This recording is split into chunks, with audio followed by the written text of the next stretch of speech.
Good afternoon, everyone, and thank you for joining the RLF webinar on the proposed regulations. As you've been joining, you see the poll that I put on the screen. I'm going to turn that off now and turn it over to Tom Guevara, who will begin the webinar.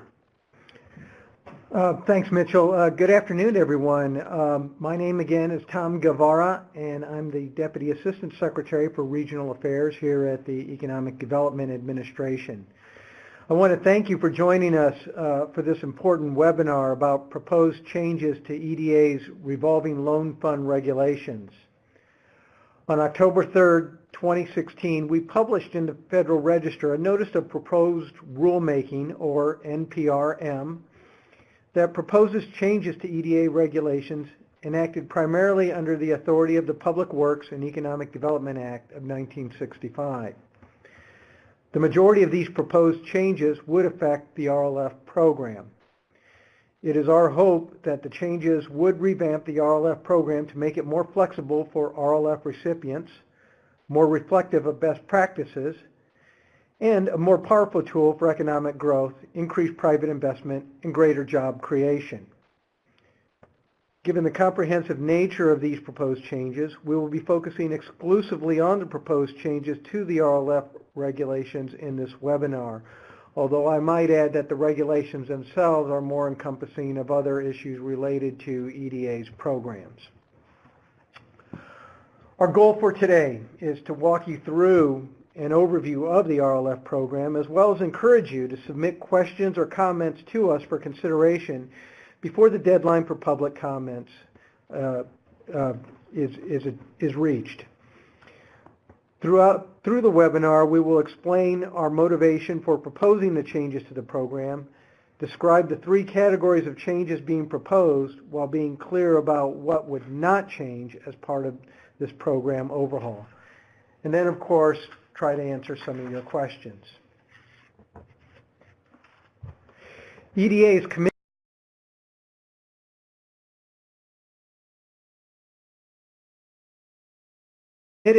to its for growth and success in the worldwide economy. EDA supports development in economically distressed areas of the United States by making strategic investments that foster job creation and attract private investment. The RLF program has served as a critical role in EDA's investment program since the program's establishment in 1975. The goal of the RLF program is to help communities and regions transform their economies and propel them towards economic prosperity through innovation, entrepreneurship, and public-private partnerships. Through the RLF program, EDA RLF recipients make loans for economic development purposes to businesses that cannot obtain traditional bank financing and to governmental entities for public infrastructure and economic development benefit. These loans enable small businesses to expand and lead to new employment opportunities that pay competitive wages and benefits.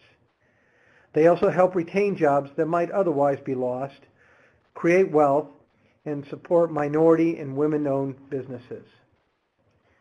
Since the program's inception, EDA has funded approximately 800 RLFs nationwide, investing $550 million in RLFs that have a combined capital base of about $813 million.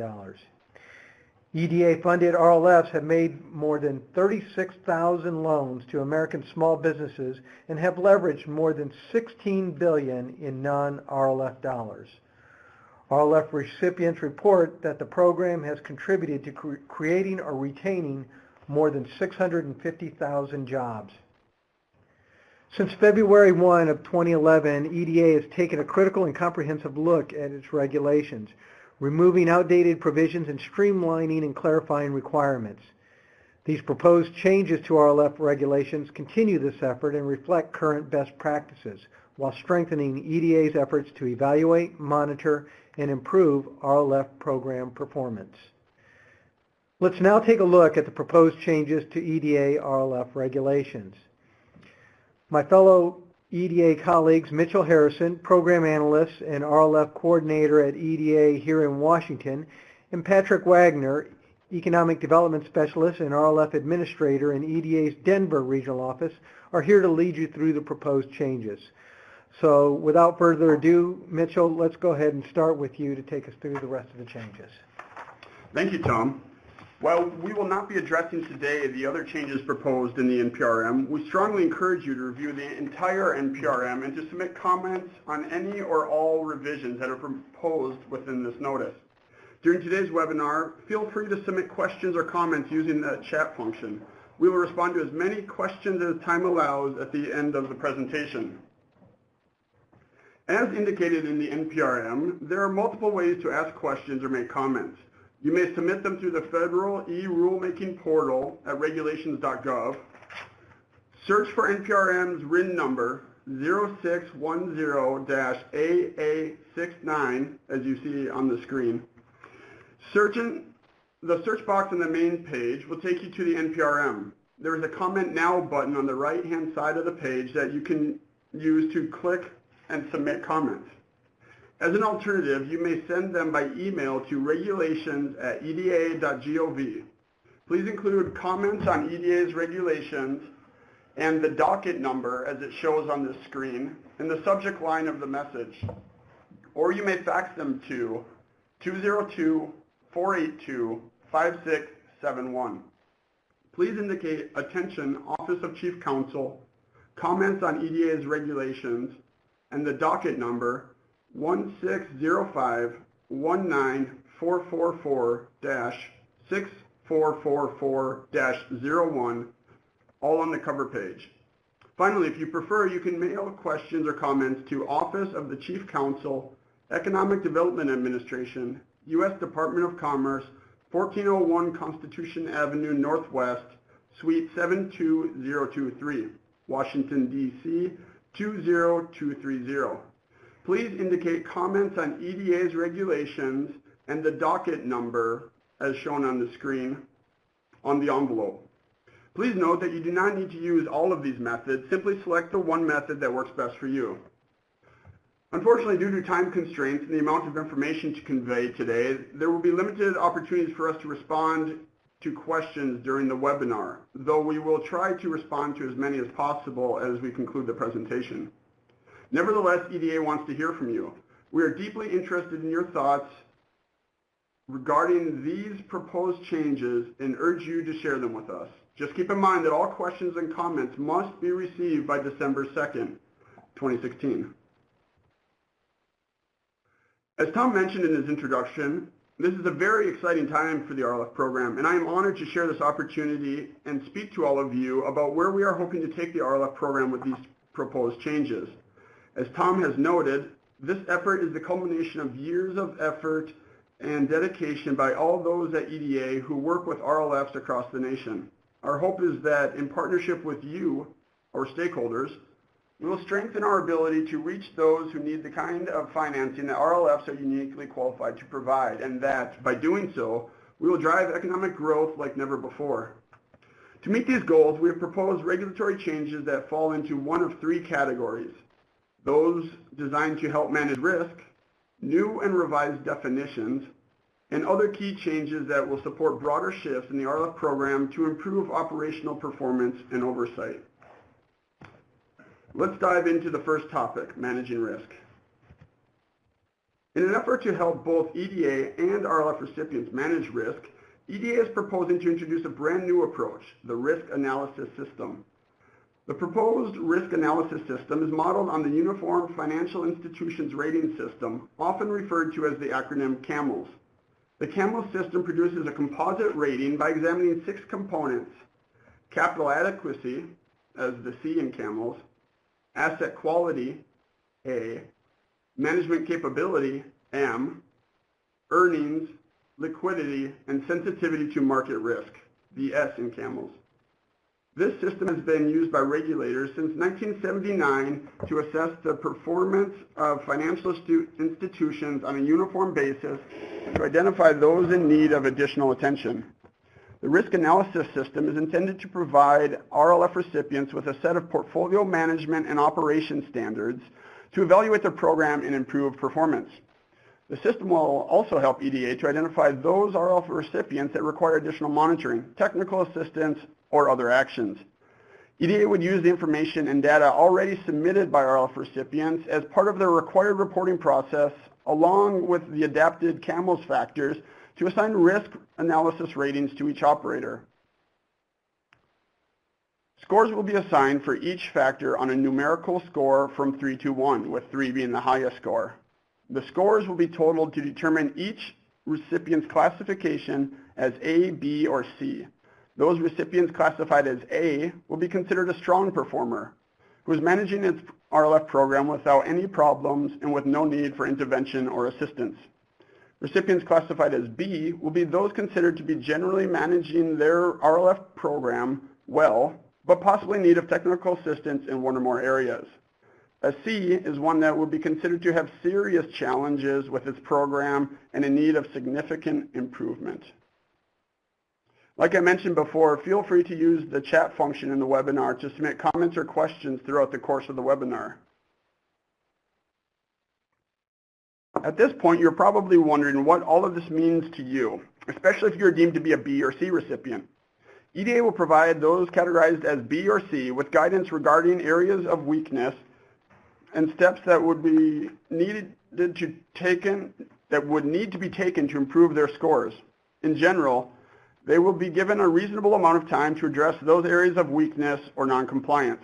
Ultimately, persistent noncompliance may result in EDA taking compliance actions, including possibly requiring a corrective action plan, disallowing grant funds, or suspending, even possibly terminating the RLF grant. Some of you may be thinking, well, that certainly won't happen to my RLF. I am a star performer. I am organized and conscientious, and A for sure. What does this mean to me? Can I just go off and do my own thing now? Well, EDA recognizes and appreciates the hard work and commitment displayed by the entire RLF community, and we are especially grateful to those of you who consistently comply with regulations, fully complete your reports and audits and submit them on time, and do everything possible to ensure that your operations are effective and efficient. For those recipients who are classified as A's through the risk analysis system, while we cannot free you from all further reporting and compliance requirements, we will relax your reporting requirements to make them annual rather than semi-annual. We will continue to be able to assist you or answer questions as needed, but we will give you the increased flexibility of reduced reporting requirements so that you can focus more on what you do so well, providing lending to communities in need. Because you likely have additional questions about this new approach to the RLF program, we will be issuing a separate notice that will be published in the Federal Register at a later time to describe in depth the technical aspects of this system, including the scoring and rating metrics. This notice will provide additional agency guidance regarding the system and the underlying data and metrics used for scoring.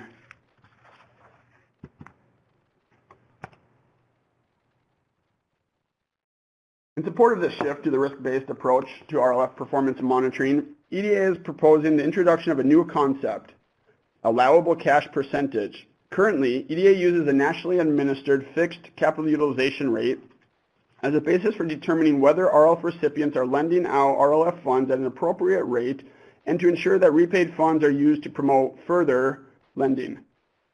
In the current regulations, the capital utilization rate typically requires recipients to have no more than 25% of their capital base in cash.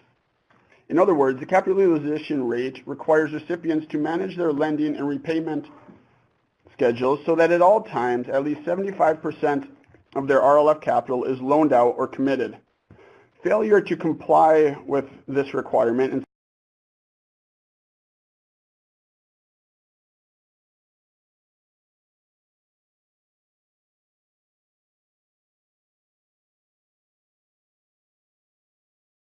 successive reporting funds attributable to the federal share of the RLF grant must then be remitted to the U.S. Treasury.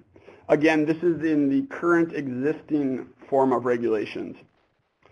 The RLF recipient must obtain EDA's written authorization to request withdrawal of any sequestered funds. If an RLF recipient fails to achieve the capital utilization standard after a reasonable period of time, it may be subject to sanctions such as suspension or termination. However, In place of that current rule, EDA is proposing to replace the uniform, rigid capital utilization rate with a more flexible allowable cash percentage. The allowable cash percentage will be a floating rate that takes into consideration the economic cycles of the U.S. national economy and regional differences. EDA recognizes that different regions of the country may experience differences in their economic conditions and differences in the availability of capital for each region. To accommodate those differences, the allowable cash percentage will be defined by each EDA regional office individually. Each year, each regional office will calculate the average percentage of RLF cash available for lending across their RLF portfolio and will notify the RLF recipients within their region of the allowable cash percentage to be used during the ensuing year. Recipients will be required to manage their repayment and lending schedules to ensure that at all times their amount of cash available for lending does not exceed the allowable cash percentage. To explain that, we have an example. The NPRM shows this same example to illustrate how this would work in practice. Assume an EDA regional office's RLF portfolio is made up of 5 awards. Based on their 2015 RLF reports, the percentage of each RLF capital base that was held as RLF cash available for lending is as follows. RLF 1, $4.5 million, of which $1.2 million was held as cash available for lending, making up 27% of the capital base.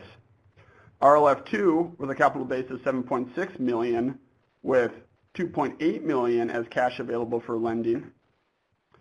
RLF 3, of almost $1.7 million in its capital base, has $630,000 of cash available for lending according to this example. And the RLF capital base of number 4, nearly $14 million, has nearly $3 million held as cash available for lending. RLF 5, with a capital base of over $5 million and nearly $1 million as cash available for lending.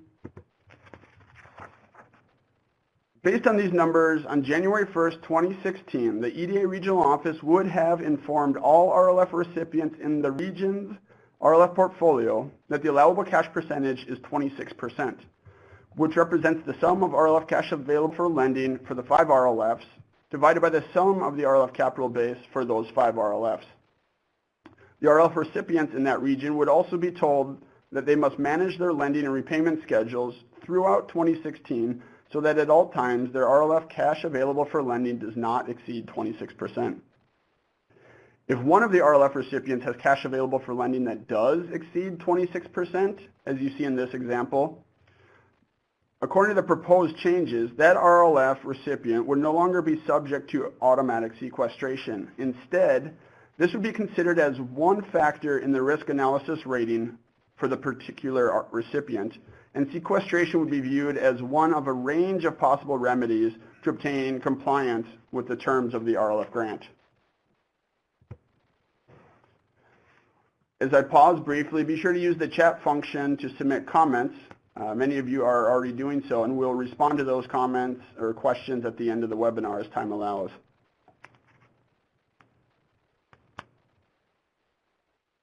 You are probably already aware that the federal government has been working on a process of combining and updating former Office of Management and Budget grant management circulars, advisories, and supplements into a single uniform guidance. On December 26, 2014, the Office of Management and Budget issued the Uniform Administrative Requirements, Cost Principles, and Audit Requirements for Federal Awards, which codifies this single set of uniform guidance in the Code of Federal Regulations at 2 CFR Part 200. This uniform guidance was created to reduce administrative burdens, streamline requirements for federal grants, and protect federal funds from fraud, waste, and abuse.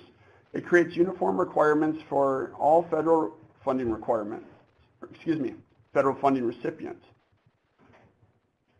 The administrative requirements and cost principles within the uniform guidance are applicable to all new awards issued on or after December 26, 2014, and may be applied to older awards if new terms or conditions are issued for those awards. The audit requirements within the uniform guidance apply to all award recipients during the entity's full first fiscal year after December 26, 2014. As part of this NPRM, EDA proposes to replace references to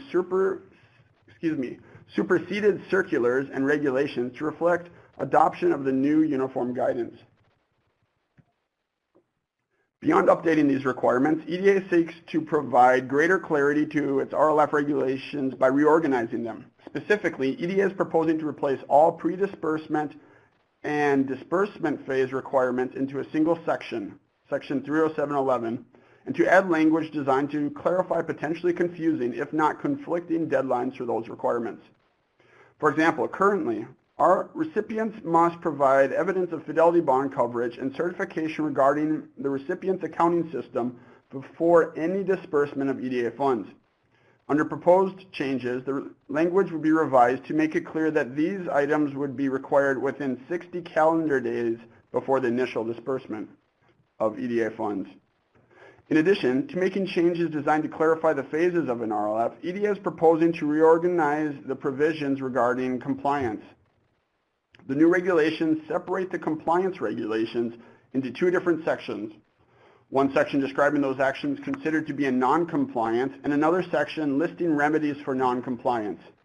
We hope that this will make it easier for everyone to identify problems as well as ways that EDA may use to address those problems.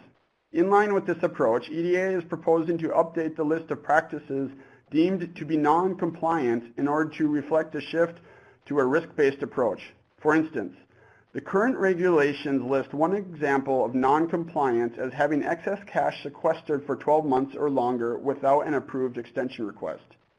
As noted previously, the NPRM proposes to replace the use of a fixed capital utilization rate with a floating allowable cash percentage, and in the process, eliminate automatic sequestration as the knee-jerk remedy. Instead, the results of each recipient's score on the annual risk analysis assessment will determine which steps EDA takes to remedy areas of weakness or non-compliance, with sequestration as one among a range of possible responses. I've now covered a number of the changes associated with managing risk. I discussed our proposal to adopt a risk-based analysis framework, the origins of that approach, and how that would generally work. I also talked about the new concept of an allowable cash percentage and how this should introduce flexibility that does not currently exist within the capital utilization rate. Finally, I mentioned our attempts to update, reorganize, and clarify the regulations. I realize that this has been a lot of information to absorb. Please feel free to submit any burning questions or comments you may have on any of this through the web chat feature on your screen. As we pointed out at the beginning of this webinar, we will address as many questions as possible at the end of the presentation. For those we will be unable to address during the webinar, we will ensure that those questions are included in the transcript for the webinar and are considered along with other public comments received during the comment period for the NPRM. Now I have the pleasure of handing you over to my esteemed colleague, Patrick Wegner in Denver, who will walk you through some other important changes that we are proposing. Patrick? Yeah, thank you, Mitchell. Good afternoon, everyone. It's great to be a part of this historic effort and to have the chance to talk with all of you about these changes. As we indicated at the beginning of this presentation, EDA is proposing a number of changes to the definition section within the RLF regulations. In some cases, we are adding completely new definitions, though mostly these are for concepts that are already familiar to most of you. In other cases, we are revising existing definitions to ensure that they are accurate and reflect existing practices. So let's go over some of these definitions. We are proposing to add definitions for the following terms. The RLF cash available for lending is part of the RLF capital base that is held as cash and is available to make loans. In other words, it is part of the capital base that isn't loaned or uncommitted and is available for lending. Allowable cash percentage. Mitchell has already explained the allowable cash percentage. However, we are proposing to include a definition for this concept in addition to the regulations discussing its application to ensure that it's readily understandable. Risk analysis system. Again, Mitchell went into detail on this important concept earlier, we are including a definition in the definitions section of the regulations to accompany the section that would implement this as a new approach. RLF recipient. The term RLF recipient is used throughout existing regulations but has not been defined until this point. EDA proposes to define it as the eligible recipient that receives an RLF grant to manage an RLF in accordance with an RLF plan, prudent lending practices, the terms and conditions of the RLF grant, and all applicable policies, laws, and regulations. Definitely a mouthful. Voluntarily contributed capital, is an RLF recipient's voluntary infusion of additional non-EDA funds into the RLF capital base, which is separate from and exceeds any local share that is required as a condition of the RLF grant. EDA is proposing to add a definition for voluntary contributed capital to clarify that this is a voluntary infusion of capital, which is separate from the required matching share, and as such becomes an irrevocable part of the capital base. So I think we, looking at the slides too, if we could go forward a little bit. Thank you. I apologize. I think I went over most of those. If we could go to the next slide after this, I think that'll get us right on track. Great, thank you. So in addition to adding some new definitions to our regulations, we took a hard look at the existing definitions to make sure that these were clear and up to date, especially given the pivot to a risk-based approach. As a result, EDA decided to propose some minor and some not so minor revisions to 3 items. Recapitalization grants. We are proposing a minor change to replace the phrase capital base of an RLF with the newly defined term RLF capital base. RLF income. This would be another relatively minor change. In short, EDA is proposing to remove redundant language regarding excluding repayment of interest earned on excess funds to the U.S. Treasury and really updating the references underlying that exclusion. Reporting period. Unlike the changes I described for recapitalization grants and RLF income, we are proposing a significant change to this definition. We are proposing to revise the definition for reporting period to base the reporting period on the recipient's fiscal year end rather than the federal government's fiscal year, which will ensure consistency between the RLF reports and the annual audit reports. In addition, EDA is proposing to change the reporting frequency from a stipulated semi-annual basis to a basis that will be determined, at least in part, by the recipient's score on the risk analysis system. In other words, for those recipients scored as an A, they would file their reports on an annual basis. Recipients scored as a B or C would be required to file their reports on a semi-annual basis. So we have now walked through those changes that would directly support the adoption of a risk-based system, as well as changes to our body of definitions. At this point, you're probably thinking enough. However, I'm afraid there is more. If you have questions or comments on the definition we just covered, please feel free to submit those now or through one of the methods described in the NPRM and at the beginning of this presentation. Otherwise, please bear with me as I walk you through the final set of proposed changes. So our team of experts at EDA spent a considerable amount of time reviewing every section of the RLF regulation, asking if anything could be streamlined, if there were ways to make the process easier for recipients, and if there were ways to strengthen accountability and oversight above and beyond looking at risk and performance. The result of this review are the key changes described in this slide and the next. The first of these is the proposal to eliminate the income and expense statement. Under the current regulations, RLF recipients may use 100% of RLF income to cover administrative expenses by submitting an RLF income and expense statement, otherwise known as the Form ED 209I. While this form would no longer be required, EDA is proposing language that would prohibit recipients from using funds in excess of RLF income for administrative expenses. This proposal would also establish that administrative costs should be kept to a minimum, and that the percentage of RLF income used for administrative costs will be one factor considered as part of the risk analysis system for scoring. As explained in the NPRM, the goal behind this change would be to incentivize recipients to manage their expenses in order to maintain their capital base for lending. A second important change would be the introduction of report certification. With this change, all recipients would be required to certify as part of the reporting process that all of the information they provide is complete and accurate, and that each RLF is operating in accordance with its RLF plan. Currently, reporting tends to be inconsistent, with recipients occasionally submitting incomplete or inaccurate information. This change is designed to provide one way to combat that problem. Another change is in regards to legal certification for loan documents. EDA is proposing changes that would require the recipient's legal counsel to certify that standard loan documents are in place and comply with the terms and conditions of the grant, RLF plan, and applicable law. This would replace the current language, which has the recipient certify that their counsel reviewed. In addition to streamlining this certification process, this change would provide greater assurance that the recipient's legal counsel reviewed the standard loan documents and found those documents to be adequate and in compliance. In another effort to make the process more efficient, we are proposing to clarify the requirement for borrowers to provide a bank turn-down letter as a prerequisite to obtain RLF financing. Instead, RLF recipients could provide any evidence that credit is not otherwise available on terms and conditions that would permit the completion or successful operation of the activity to be financed.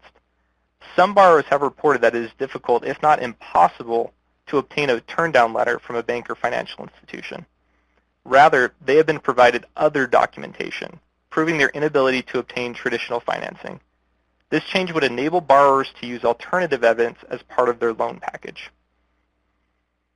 EDA is also proposing to change the regulations regarding fidelity bond coverage requirements. The existing regulations allow the minimum amount of coverage to be equal to the greater of the maximum permissible loan amount, or 25% of the RLF capital base. This later approach, amounting to 25% of the capital base, is challenging to maintain as the capital base fluctuates. In addition, both approaches tend to lead to similar amounts of coverage. As a result, EDA proposes to eliminate the 25% alternative and instead establish the minimum coverage as equal to the maximum permissible loan amount under the RLF plan. Another change that we are proposing would clarify the requirement to maintain an adequate accounting system and loan documentation. Specifically, EDA is proposing to add language to clarify that recipients must maintain an adequate accounting system and loan documentation, as well as documentation demonstrating that these requirements are being met throughout the RLF operations. So, in addition to the changes I described, we are proposing a number of others. As indicated in this slide, EDA proposes to expand the types of funds that can be used to meet the leveraging requirements. Recipients are required to ensure funding from additional sources at a ratio of $2 of additional funding to every $1 of RLF loans. The revisions we are proposing would enable recipients to include loans from state and local lending programs, in addition to the non-guaranteed portions and 90% of the guaranteed portions of federal loan programs, as a way to leverage RLF dollars. We are proposing to clarify the provision permitting the use of loan loss reserves in a recipient's financial statements as a way to show the fair market value of an RLF loan portfolio. This regulation would be revised to clearly state that the loan loss reserves shall not be used to reduce the value of the RLF in the Schedule of Expenditures of Federal Awards, or SEFA, which is a list of expenditures for each federal award within a recipient's financial statements. Generally accepted accounting principles permit the inclusion of loan loss reserves in financial statements, but auditing requirements in 2 CFR Part 200 prohibit their inclusion in the SEFA. This has caused confusion by recipients and led to inaccurate reporting in the SEFA. We're hoping that the revised language will eliminate this confusion. We are also seeking to clarify the prohibitions on how RLF cash can be used. EDA has long-standing regulations that prohibit the use of federal grant awards to serve as collateral to obtain credit or other financing without EDA approval, support the operations of the recipient, or undertake any activity that would violate EDA regulations regarding the unauthorized uses of property acquired with federal grant funds. We are proposing to add language clearly stating that such prohibitions also apply to RLF funds. Finally, as we have already explained, we are proposing changes that would eliminate automatic sequestration of excess cash and would imply instead a more flexible approach that would base the compliance action on the risk-based analysis scores. To further support this new approach, we are proposing to add language that would clarify that if an RLF recipient's cash available for lending reaches 50% or more of the RLF capital base and remains there for 24 months or longer, EDA may require disallowance of the excess cash. So this concludes our discussion of the major changes described in the NPRM. Now I would like to turn you back over to Mitchell and explain what changed in this program and try to address a few of the questions that have been submitted thus far. Back to you, Mitchell. Thank you, Patrick. As you can see from this slide, two things would not change with this package of proposed regulations. The first is the fact that RLF funds would continue to retain their federal character in perpetuity.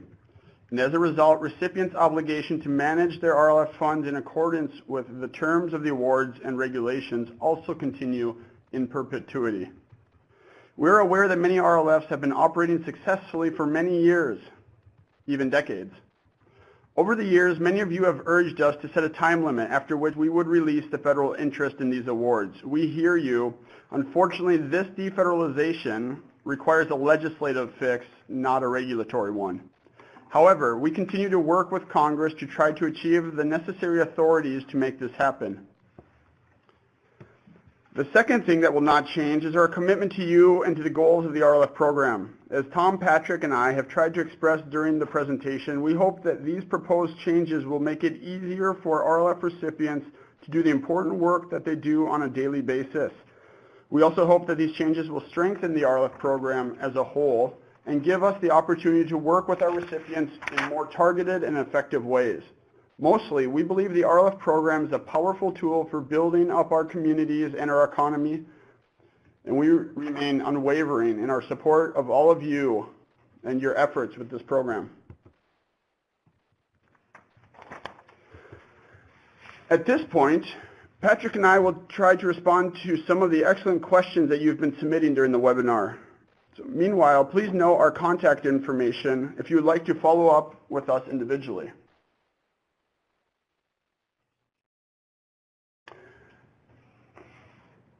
So the first question that we have recorded is, are we discussing rating loans or the recipients themselves? The risk analysis system would be used to rate the recipients, not the loans that are made by the recipients. Good question. Please follow up, especially if you submitted one of these questions and did not receive a response that adequately responds to what you were attempting to ask. Question 2, can we provide a methodology for how the risk analysis ratings will be determined? Yes, very good point. As we noted during the presentation, we will be publishing a separate notice through the Federal Register that will describe how the risk analysis system will work. A similar or a related question is, how will an RLF know its risk-based category? All recipients will be notified on an annual basis of their ratings. How often will this be reviewed? As we noted, on an annual basis, we will be reviewing risk rating and then contacting each RLF and only that RLF with the rating. To say it differently, you will know your rating, you will not know your neighbor's. Your neighbor will not know yours, they will only know their own rating. When will these changes go into effect? Is another question we have received. Like we said, we will be reviewing all the comments received from the public and we'll consider them as we draft a final rule. We will then publish the final rule, and once that rule is published, it becomes effective. Realistically, that won't be until late winter or early spring. We will then conduct outreach to the public to make sure everyone is familiar with the new rules and how they will work. Another very important question that's come up at many points, that you've asked for a copy of the PowerPoint slides. As we noted, the webinar is being recorded and will be posted to the YouTube site with a link from EDA's website. The slides will also be made available through EDA's website, the same place where there was a link to this webinar.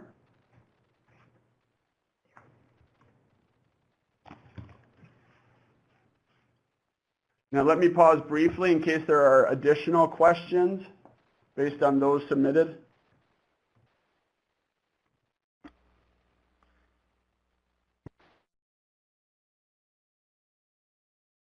I do want to reiterate, too, that as we're moving in this direction, you do have an RLF administrator in your field office who's working with you, collects the ED 209 reports. We will still be in direct communication as kind of that's your main point of contact. So as we move forward this, especially with, you know, what are you an A, a B, or C, we will give you that one-on-one that you need.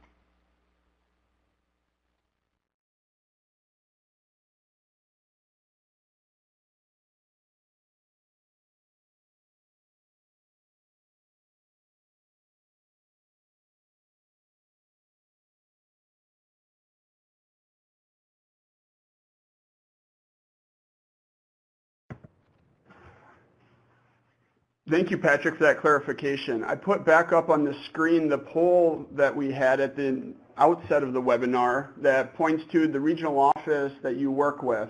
It does show that 10 respondents do not work directly with the regional office, and another 10 do not know. So if you fall into that category and are trying to reach someone, please feel free to email me, mharrison@eda.gov, or call me at 202-482-4696, and I'll be sure to either address your question and or put you in touch with the regional office that you work with. So thank you everyone for your attendance and participation today. We've received many very excellent questions, and as you've pointed out, there are many more details that we will be publishing as the rule becomes final, and we also publish that additional document through the Federal Register that will describe the metrics and the rating scoring themselves. As we conclude today, again, please submit your comments by December 2nd.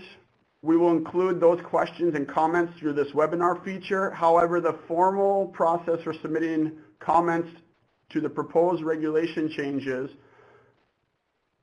are either through the website, regulations.gov, by email, regulations@eda.gov, by fax, 202-482-5671, or by mail as it's described below. I'll leave this screen up through the end of the hour that we had allotted to the webinar.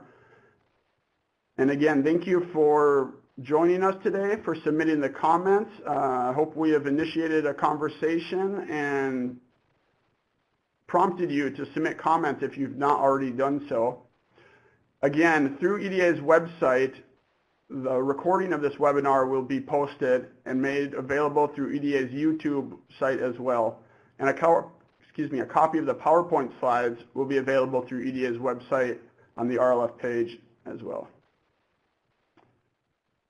Thank you again for joining the call, and we look forward to continue working with you to strengthen your RLFs and the communities you serve. Have a good afternoon.